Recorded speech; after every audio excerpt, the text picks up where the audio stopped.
I'm delighted now that we're joined by a player in fine form at Chelsea Football Club, Callum Hudson Odoi. Callum, thanks very much for joining. How are you doing? No problem. It's all good. No worries. Good. Welcome. So we've got 3 students here with us, as you can see, from Loughborough High School up in the Midlands. We've got Alicia, Iola and Sophie.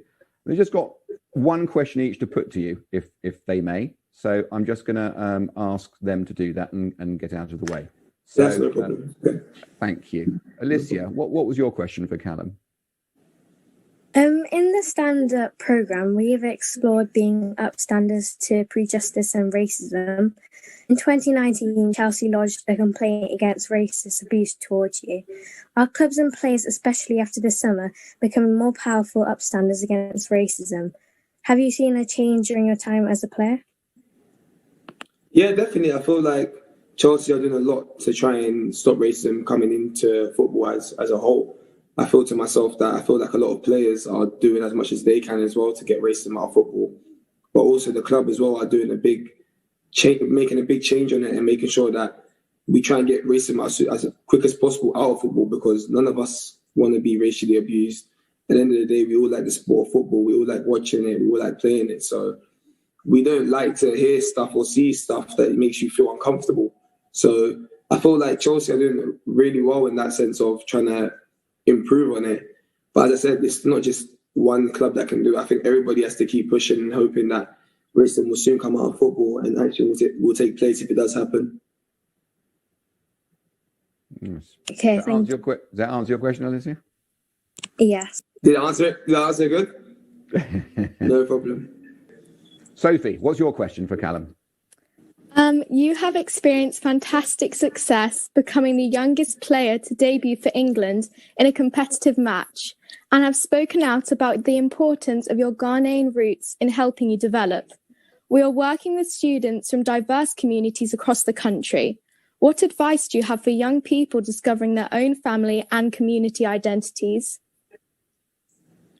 I feel like that's very important. I feel like to myself that you would like to know your background a lot and find out where your family were born, where they were brought up from, how everything was for you, how everything was for them before you were born. Do you know what I mean? So for myself, I've always tried to look as much as possible into my family's background, whether it's my mum or dad, and seeing how they were when they were in Ghana or how things were over there. I've even tried to visit Ghana a couple of times myself just to see how things are over there. And I've met a lot of family over there. So I feel like if I was speaking to anybody and telling them about their own identity or trying to find out stuff about themselves, I would definitely say it's important. I feel like you would want to know things that happened before you were born or what's happening even now. And I feel like the older you get, the more wiser you get and the more you will know anyways. But I think that asking your family or asking if it's your parents, if it's your grandma, granddad, whoever it is that knows a lot about your background roots, I think it's the best thing, so you understand your family much more than you do now. So I would say it's very important to find out background knowledge, and hopefully that they give you as much detail as you need to find out about your family roots. Thank you. Thank you. Iola, what's your question? This is a time of real uncertainty and pressure for individuals and in football. Why do you feel it's important that we reflect and remember the effects of the Holocaust? Why is it important today? I feel like this is really important that we don't let the story die. I think to myself that we've got to keep it alive. We don't want the Holocaust repeating itself or what happened years ago, do you know what I mean? So for myself, I feel like we've got to keep everything going. We've got to make sure that it never repeats and never happens again. And especially in the circumstances that we are in now, I feel like things are not easy for anybody at this moment. The pandemic has taken a big effect on everybody around the world. So I feel to ourselves that if you can even educate yourself a bit more about the Holocaust and understand certain things about it, then we will understand that we don't want to go back into that predicament of it happening again.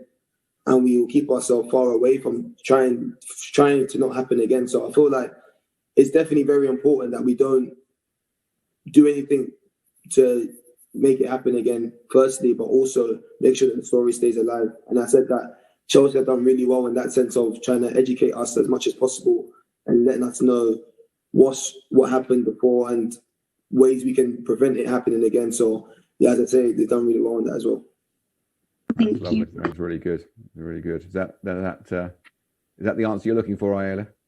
Yeah, thank you. Yeah, that's really good. That's really good, Callum. Thank you. No problem. No problem. I just wondered, because you mentioned the pandemic, which is a pretty dark time for all of us right now. Is there somebody who you admire as being a bit of a light in the darkness? For myself, my role models are all my family members. I feel like they give me the advice that I need every day, that to get better at what I'm doing, but to make me more mature as well and understand life better. But also, I would say I had a chat before with Paul Cannavale about everything, about how he went through stuff at racism, about football and everything. And I feel like he understood exactly what was going on back then, and he was trying to make a change. And obviously, he's had a big influence on myself to understand that we need to make a change in this day and age as well, because I feel like racism comes on a lot, and I feel like we need to do as much as possible to keep changing it. Callum, thank you very much indeed for your time. That was no problem. No problem. Thank you everyone for your questions as well. See everyone later. Take care.